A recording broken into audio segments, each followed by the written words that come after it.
Han Taesung rubbed his tired eyes. The clock on the wall showed 3:15 a.m. He had been staring at the computer screen for hours in the quiet observatory. Everyone else had gone home, but Han couldn't leave. The strange signal kept coming back. "This can't be right," he muttered to himself. He reached for his phone and called the one person who would understand. "Kim Ju-woo speaking," answered a sleepy voice. "Ju-woo, it's Han. I need you at the observatory. Now. Do you know what time it is? I found something. Something big." 30 minutes later, Dr. Kim Ju-woo walked into the room. She wore a simple jacket over her pajamas and carried 2 cups of coffee. "This better be important," she said, handing him a cup. Han pointed at his screen. "Look at this pattern. It repeats every 57 seconds. It's coming from the direction of the Epsilon Eridani system." Kim leaned closer. "Natural phenomena don't make patterns like this." "Exactly." Han clicked a few buttons and played an audio version of the signal. A series of beeps and tones filled the room. Kim's eyes widened. That's a message. For the next 3 hours, they worked to decode the signal. As the sun rose over Seoul, they finally had a translation. "It's a warning," Kim said, her face pale. "From someone called the Kovan Federation." Han read the message aloud. "To Earth humans. Danger approaches. The Erdar Empire has noticed your world. They have conquered hundreds of star systems. They will come for you next. Prepare if you can." "We need to tell someone," Kim said. "Who would believe us?" Before she could answer, both their phones buzzed with the same message. "Come to Defense Ministry immediately. Car waiting outside." Asterisk, asterisk, asterisk. 6 hours later, Han and Kim sat in a large underground room. Around a circular table were 12 serious-looking people. Military uniforms, business suits, and government officials from different countries. A tall Korean man in a black suit stood up. "I am Park Sun-woo, director of the Global Defense Initiative. What you learned today is classified at the highest level." "You knew about this?" Han asked. Park nodded. "We detected the first Erdar scout ships entering our solar system 3 days ago." A screen on the wall showed grainy images of strange, smooth objects moving past Jupiter. "How do you already have an organization for this?" Kim asked. "The world's governments have quietly prepared for extraterrestrial contact for decades," Park explained. "But we expected peaceful visitors, not an invasion force." A woman in a military uniform stood up. "I'm Captain Lee Kun-ki, Tactical Commander. We estimate we have 2 months before their main fleet arrives. What can Earth possibly do against an empire that spans hundreds of star systems?" Han asked. Park pressed a button. The floor in the center of the room opened, revealing a strange, damaged craft about the size of a small car. "This crashed in the Gobi Desert 12 years ago. We believe it was an Erdar scout ship. We've been studying it in secret." Han and Kim stared in amazement. "Your work on quantum field theory is why you're here, Dr. Han," Park continued. "And Dr. Kim, your specialty in signal processing will be essential." Captain Lee looked at them with serious eyes. "We need you to understand how their technology works, and then help us find a way to fight back." Han looked at the alien craft, then at the images of the scout ships. "When do we start?" he asked. "Right now," Park said. "The future of our species depends on it." Outside, in the night sky above, the stars shined as they always had. But somewhere among them, the Erdar Empire was coming, and Earth had very little time to prepare. "This way," Director Park said, leading Han and Kim through a long concrete tunnel.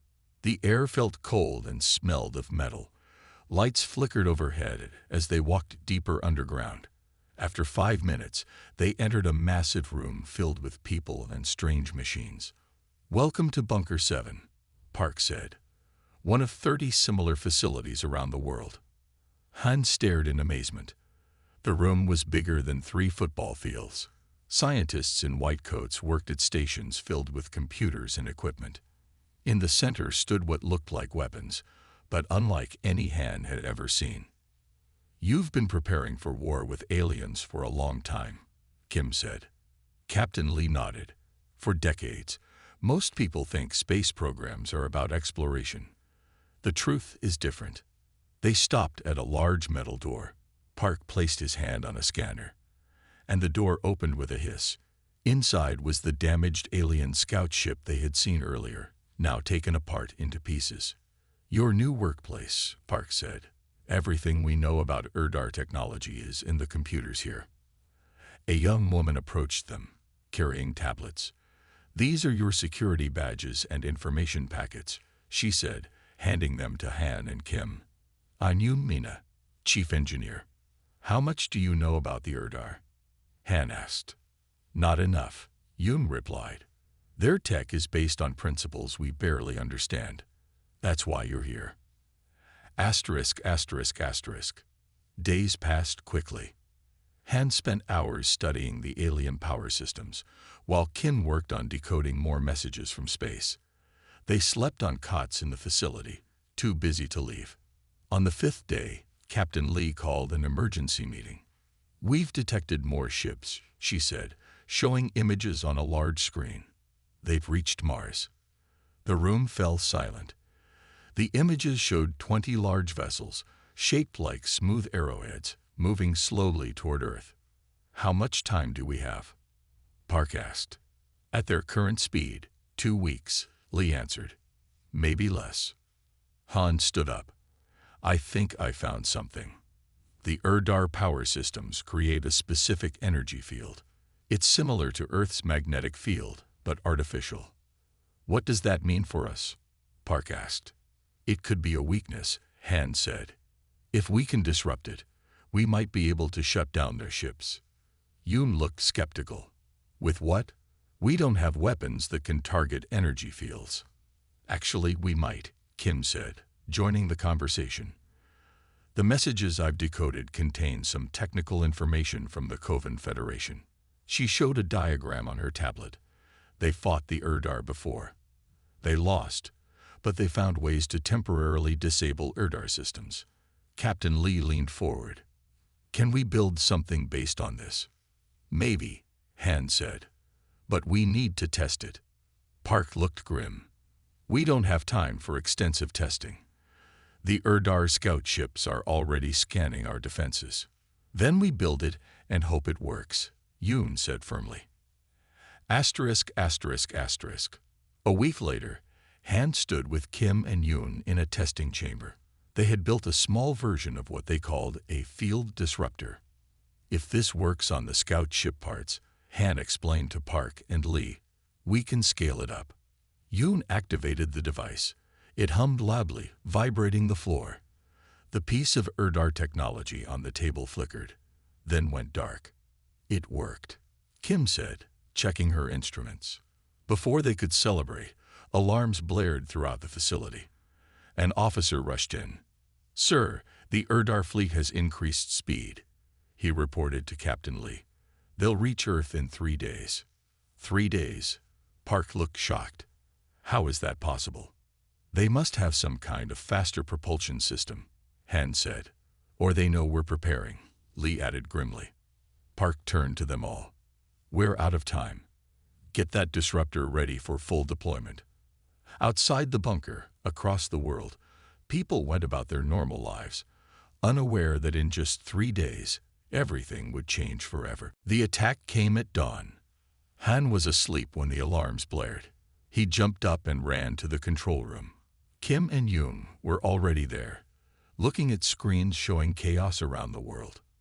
"They didn't wait 3 days," Captain Lee said, her face grim. "They're here now."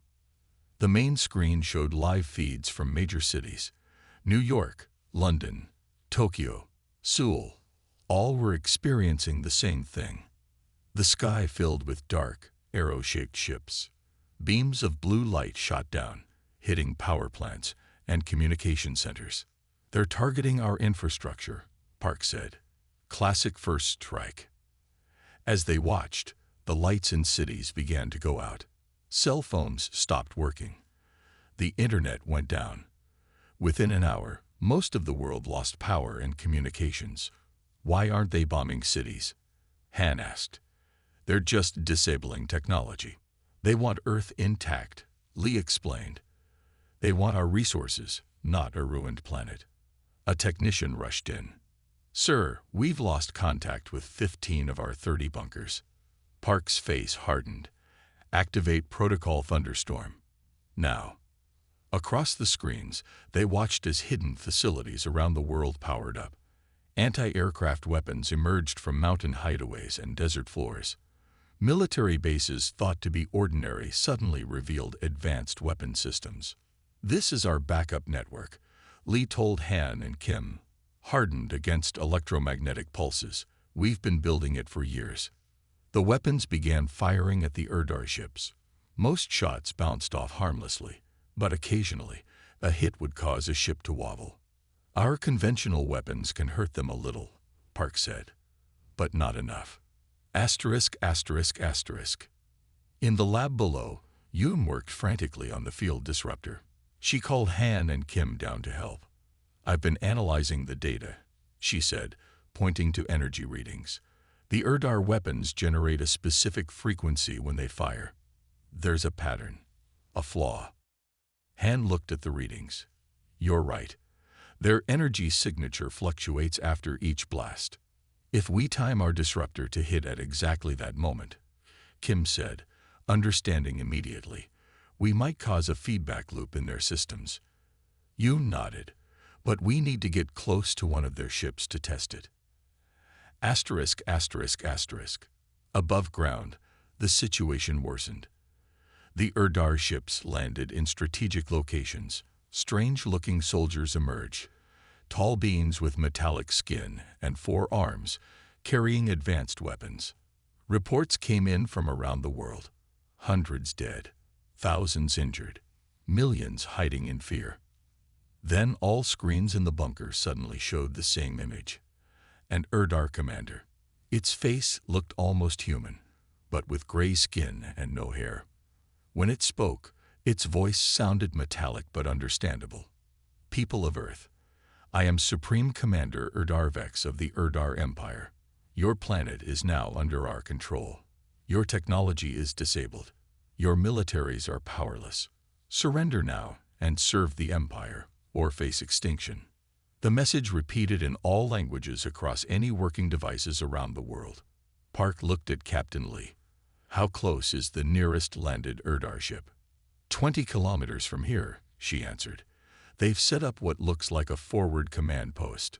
Park turned to Han, Kim, and Yoon. Is your disruptor ready for a field test? It's ready, Yoon said, but untested at full power. We don't have time for testing, Lee said. I'll take a team and your device to the Urdar position. I should go too, Han said. I need to see how it works against their technology. Me too, Kim added. Park looked at them for a long moment, then nodded. This might be our only chance. Go.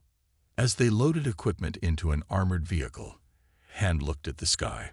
The Urdar ships hovered like dark clouds, symbols of humanity's darkest day. But perhaps not its last. The armored vehicle moved silently through the forest. Inside, Han, Kim, Yoon, and Captain Lee sat with 6 soldiers in black uniforms. A man with serious eyes and a scar on his cheek checked his weapon. I'm Major Choi Do-yeon, he said to Han. My team will protect you while you test your device. Han nodded nervously. The field disruptor sat in a metal case between his feet. It wasn't much bigger than a microwave oven, but it felt like the weight of the world.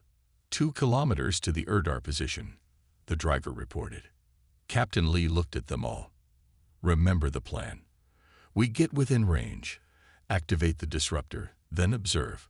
No engagement unless necessary. Through small windows, they watched the night landscape pass by. In the distance, blue lights showed where the Urdar had landed. Stop here, Lee ordered when they were 1 kilometer away. We continue on foot. They moved through the forest quietly. Major Choi's team led the way, using night vision goggles. After 20 minutes, they reached the edge of a clearing. There, Choi whispered, pointing. The Urdar had set up a base. Strange metal structures rose from the ground. Alien soldiers patrolled the area. In the center stood a ship, smaller than the ones in the sky, but still impressive. "Close enough," Han said, setting down the disruptor case. Yoon helped him open it and power up the device. "We need to wait for them to fire their weapons," Kim reminded them. "That's when they're vulnerable." Lee spoke into her radio. "Hawk Team, create a distraction. No direct engagement." From the other side of the clearing, sounds of breaking branches and rustling leaves erupted. The Urdar soldiers turned, raising their weapons. Several fired into the forest, their guns releasing bursts of blue energy. "Now," Yoon said. Han activated the disruptor. It hummed quietly, then sent out invisible waves of energy. For a moment, nothing happened. Then, chaos. The Urdar weapons began to spark and smoke. Two exploded in their users' hands. The lights on their base flickered, then went dark. The small ship made a high-pitched whine, then crashed to the ground. "It worked," Kim whispered excitedly. The Urdar soldiers looked confused. They tried to use communication devices that no longer functioned. Some retreated to their ship, which remained dark and silent. "Keep the disruptor running," Lee ordered. "Major Choi, secure the area." Choi and his team moved swiftly. The Urdar, without their technology, were surprisingly vulnerable.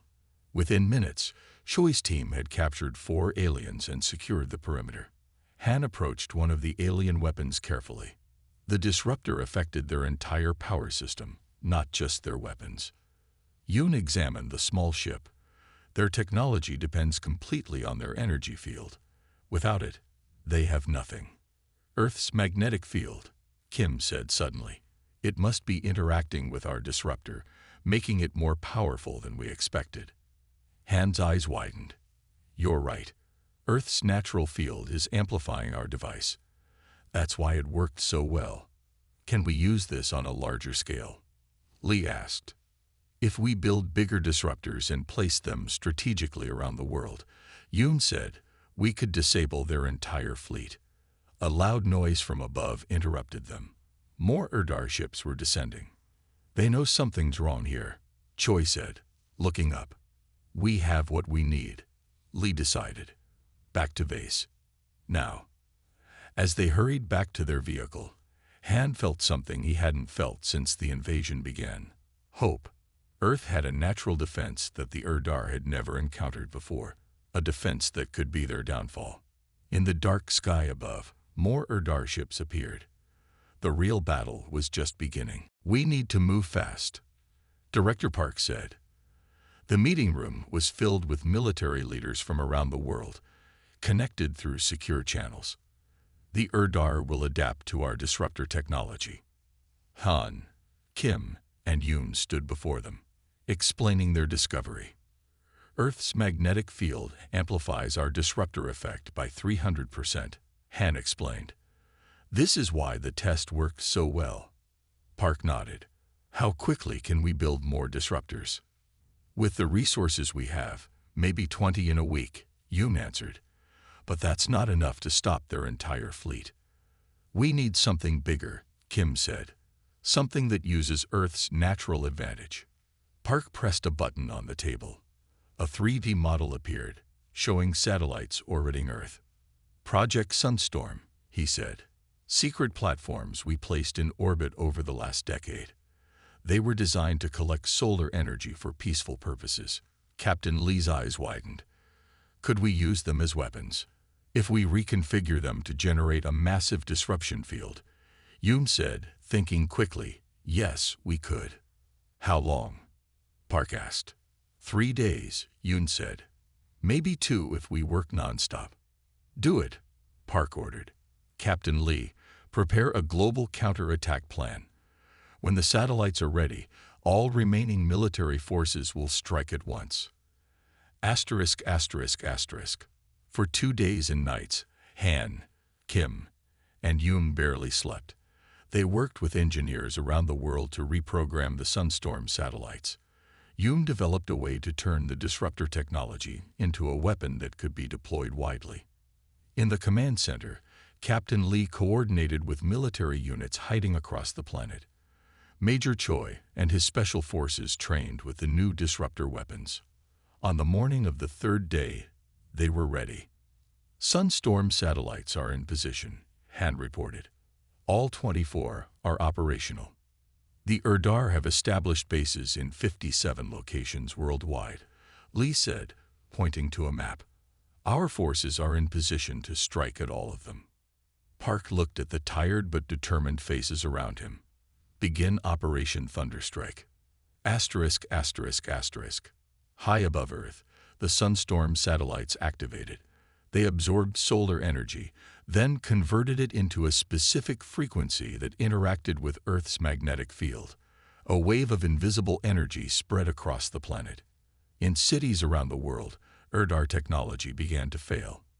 Their ships lost power and fell from the sky. Their weapons stopped working. Their communication systems went silent. The humans were ready. Military units emerged from hiding, attacking the confused and defenseless Erdar soldiers. Civilian resistance fighters joined the battle, using everything from guns to farming tools. In Seoul, Major Choi led his team to capture the Erdar command center. The aliens, without their technology, were physically strong but unprepared for close combat with trained human soldiers. Push them back, Choi shouted as his team secured the building. In the command bunker, Han, Kim, and the others watched as reports came in from around the world. Humans were winning battles everywhere. It's working better than we expected, Kim said, amazed. The Erdar never faced a planet with our specific magnetic properties, Han explained. They had no defense against it. Then, a warning came from a monitoring station in Australia. Massive object detected entering Earth's atmosphere, the report said. Size indicates it's their main command ship. On the screens, they saw it, a vessel 10 times larger than any they had seen before. Despite the disruption field, it was still operational, though clearly struggling. They've adapted already, Park said grimly. Their main command ship must have better shielding. The huge ship descended toward the Pacific Ocean. As it did, a message broadcast worldwide. Humans, a deep voice said. I am the supreme commander of the Erdar Empire. Your resistance is impressive but futile. I have come personally to end this conflict. Captain Lee looked at Park. What now? We need a new plan, Park said. And quickly. The main command center buzzed with activity. Reports came in from all over the world. Half of the Erdar forces were defeated, but the Supreme Commander's massive ship remained a serious threat. We captured their tactical database, Major Choi reported over video. His face was dirty, and he had a cut above his eye. Sending it now. Han and Kim immediately began analyzing the data. What they found made them both pale. The Erdar have conquered over 300 planets, Han said, looking up from his screen. They've wiped out entire species that resisted. How do they do it? Park asked. Kim pointed to diagrams on her screen. They follow the same pattern. First, they disable technology. Then ground forces secure key locations. Finally, their command ship releases a biological weapon that kills all intelligent life forms, but leaves the planet's resources intact. Can our disruptor field stop their command ship? Lee asked. No, Yoon said. It's slowing them down, but their main systems are still working. The ship has triple-layered shielding we can't penetrate. The room fell silent. Then Han looked at Kim, an idea forming. What if we don't try to penetrate their shields? He said, what if we use their own energy against them? What do you mean? Park asked. Earth's power grid, Yoon said, understanding immediately. If we connect all our power plants and redirect the energy through the Sunstorm satellites, we could create a feedback loop in their shields. Would that work? Lee asked. In theory, yes, Han said. But we'd need to use almost all of Earth's remaining power, Cities that still have electricity would go dark. For how long? Park asked. Hours, maybe days, Yoon answered. And we're not sure it will work. Park looked at the screen showing the Supreme Commander's ship. It was now hovering over the Pacific Ocean, preparing for something. We don't have a choice, he decided. Captain Lee, contact all functioning power stations. Tell them to prepare for a synchronized power surge on our command. Asterisk, asterisk, asterisk. It took 4 hours to set up. Power plants across the globe were connected to a single control system. Engineers worked frantically to redirect the energy to the Sunstorm satellites. The Supreme Commander's ship began to move toward North America. Smaller ships that were still functioning gathered around it. They're preparing to deploy the biological weapon, Kim warned, reading the tactical data. We have less than an hour. Is the power grid ready? Park asked. As ready as it can be, Yoon replied. But there's a problem. Someone needs to manually activate the main power junction in Seoul. It can't be done remotely. I'll go, Captain Lee said immediately. No, Park said. I need you here. I'll go myself. Before anyone could argue, Park put on a jacket and headed for the door. Be ready to activate the system on my signal. Asterisk, asterisk, asterisk. 30 minutes later, Park stood in a damaged power station in Seoul. The building was partly collapsed from the fighting. Through broken windows, he could see the Supreme Commander's ship in the sky, getting closer.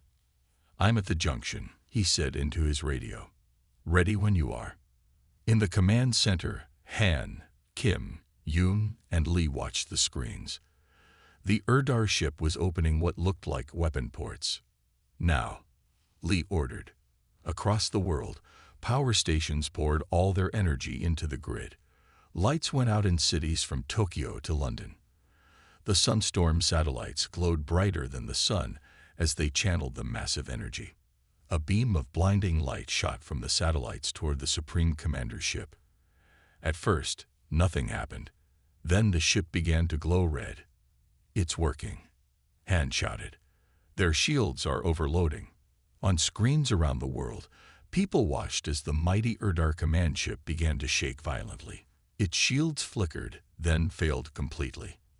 The turning point had come at last. The Supreme Commander's ship shook violently as its shields failed. Parts of its hull began to break away, falling into the ocean below. But it was still moving toward North America, still dangerous. We've damaged them, but they're not stopping, Captain Lee said, watching the main screen. Just then, Director Park's voice came through the radio. The power junction is overheating.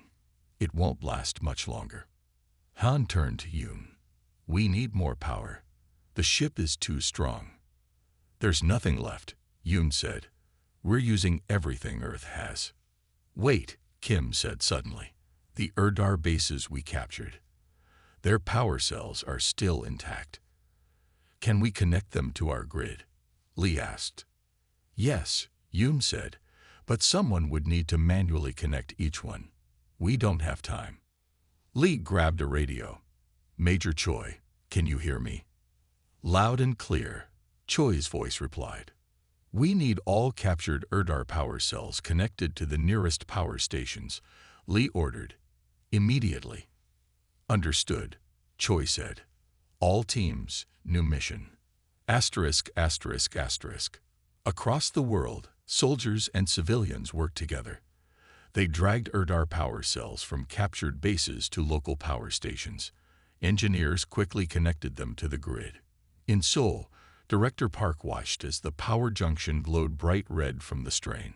Sweat poured down his face from the heat. Hurry, he said into his radio. This thing is about to blow. Asterisk, asterisk, asterisk. In the command center, Han, Kim, and Yoon monitored the power levels. It's working, Kim shouted. The alien power cells are feeding into our grid. The energy beam from the Sunstorm satellites grew even stronger. The Supreme Commander's ship was now completely engulfed in blinding light. Incoming transmission, a technician called out. The main screen changed to show the face of the Supreme Commander. The alien looked similar to humans, but with gray skin and no hair. Its eyes were large and completely black. "Humans," it said, its voice deep and angry. "You surprise me. No species has fought back this effectively in 10,000 years. Then maybe you should leave," Captain Lee replied. "No," the Supreme Commander said. "I will destroy this planet myself." The screen went dark. Sensors showed the command ship was changing, parts of it folding out to reveal a massive weapon. "They're preparing to fire their main cannon," Han warned. "It can destroy entire continents." "Director Park," Lee called over the radio. "We need everything now." "Understood," Park replied. His voice was calm despite the danger. "Removing all safety limits." In the power station, Park pulled down a series of levers. Warning alarms blared around him. The junction box was now white-hot, melting the floor beneath it. "Maximum power achieved," he reported, "but it won't hold for long." Asterisk, asterisk, asterisk. In space, the Sunstorm satellites channeled more energy than they were ever designed to handle. The beam striking the Erdar command ship intensified, cutting through the weakened hull. On the ground, Major Choi and his forces were racing to connect the last of the Erdar power cells. "Final connection made," Choi reported. The surge of power traveled through the grid to the satellites. The beam doubled in brightness. In the command center, everyone held their breath. The Erdar ship's main cannon was powering up, glowing with deadly energy. But before it could fire, the ship began to break apart. First, the weapon ports exploded. Then huge sections of the hull tore away. Finally, the entire ship split in two, the pieces falling toward the ocean. "We did it," Kim whispered, hardly believing her eyes. But their celebration was cut short by Director Park's voice. "The junction is failing," he said. "Get ready for Phase 2. "What's Phase 2? Han asked. Captain Lee's face was grim as she answered. "Taking the fight to the ground. The Erdar soldiers are still here." Outside, the remains of the Supreme Commander's ship crashed into the Pacific Ocean, sending massive waves in all directions. The final battle for Earth was about to begin. 3 days after the destruction of the Supreme Commander's ship, the last Erdar soldiers surrendered. Without their technology and leadership, they could not continue fighting. In Seoul, Han, Kim, and Yoon sat in a meeting room with Captain Lee and Major Choi. Director Park lay in a hospital bed nearby, recovering from severe burns he received at the power junction. Reports from around the world confirmed total victory, Lee said, her voice tired but proud. "The Erdar forces are completely defeated." "What about the Supreme Commander?" Kim asked. Major Choi smiled slightly. "We found him alive in the wreckage. He's being held at a secure facility." The door opened, and a nurse helped Director Park into the room in a wheelchair. His hands were heavily bandaged, and his face showed burn marks, but his eyes were clear and determined. "Good work, all of you," he said. "Humanity owes you a great debt." Han shook his head. "It wasn't just us. People all over the world fought back." "And that's why we won," Park said. "The Erdar conquered hundreds of worlds, but they never faced a species like humans before." "I've been studying their communication systems," Kim said. "We can use their technology to send messages to other worlds in their empire." "What would we say?" Lee asked. "That they can be defeated," Yoon suggested. "That Earth is willing to help other planets fight back." Park nodded slowly. "A galactic resistance. I like it." Asterisk, asterisk, asterisk. 1 week later, Han and Kim stood before the captured Supreme Commander. The alien was secured in a special cell that prevented any use of technology. Without his weapons and ships, he looked less frightening. "Why did you attack Earth?" Han asked. The Supreme Commander stared with his large black eyes. "We attack all developing worlds. It is the way of the Empire. We have done so for 10,000 years. And no one ever defeated you before." Kim asked. "Never," the alien admitted. "Your world has unusual properties. Your magnetic field. Your unified response. Most worlds fight among themselves even as we attack. Humans can be stubborn, Han said, especially when someone tries to conquer us. Asterisk, asterisk, asterisk. 1 month later, Earth had changed forever. Using captured Erdar technology, humans began rebuilding their cities better than before. The first communication satellites using alien tech were launched, restoring global networks. In a large room in Seoul, world leaders gathered with the heroes who saved Earth. Director Park, now recovered enough to stand with a cane, addressed them all. "Today we send our message to the stars," he announced. "Thanks to Dr. Kim's work, we can reach all worlds in the Erdar Empire." Kim stepped forward to a strange-looking device. "The message is ready to send." On screens around the room, they could see the translated message. "To all worlds under Erdar control, Earth has defeated the Empire's forces. The Supreme Commander is our prisoner. We offer our knowledge and help to any who wish to be free. You are not alone in the universe anymore." Kim pressed a button, and the message shot out to hundreds of stars. 3 days later, the first replies came in. Dozens of species, some oppressed for centuries, responding with hope and questions. How did Earth win? Could they do the same? Han, looking at the messages with Yum beside him, felt a sense of wonder. "What happens now?" Yum asked. "Now we help build a better galaxy," Han replied. "One where no empire can conquer peaceful worlds." Outside the window, the night sky was filled with stars, but they no longer seemed distant and cold. They were full of new friends waiting to be met, and a future brighter than humanity had ever imagined. Earth had not just survived. It had changed the fate of countless worlds forever.